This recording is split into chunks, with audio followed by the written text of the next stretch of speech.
I try using a pinpoint on the deep object, but it just increases the volume and it doesn't do anything. Okay, ground balance it.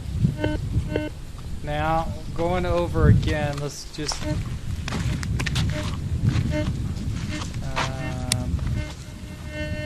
going over the good clear signal. So it gets a nice signal on that 1 meter. Nice consistent signal.